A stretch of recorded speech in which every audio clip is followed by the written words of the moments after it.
This morning in Higher Learning, according to the U.S. Department of Education, and this is a baffling fact, only 20% of students who begin their higher education at a 2-year institution graduate within 3 years. Not a 4-year institution, about 4 in 10 students receive a degree within 6 years. A new study examined why students drop out, and here to talk about the report is Peter Kerwin of the Rhode Island Higher Education Assistance Authority.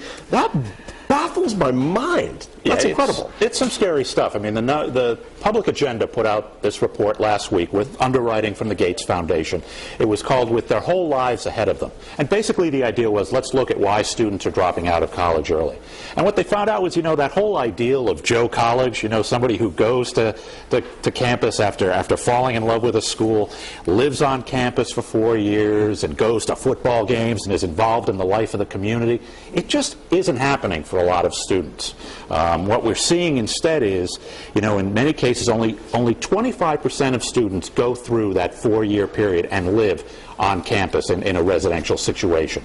In most cases, you've got students who are working. 4-year schools, 45% of students are working 20 hours or more a week with jobs in addition to school. When you go to the campuses of 2-year schools, the community colleges, that number goes up to 60%, and a quarter of those students are working 35 hours or more a week. Wow. And on top of all of that, you've got 23% of college students who have a dependent child.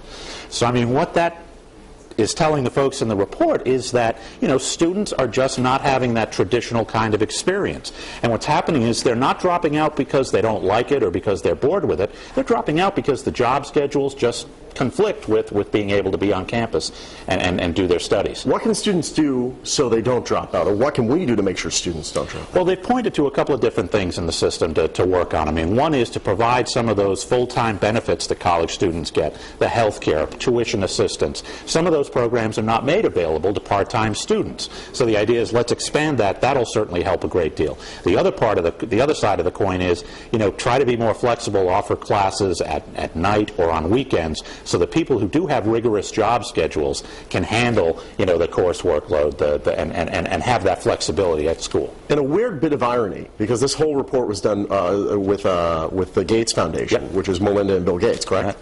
Bill Gates, college dropout.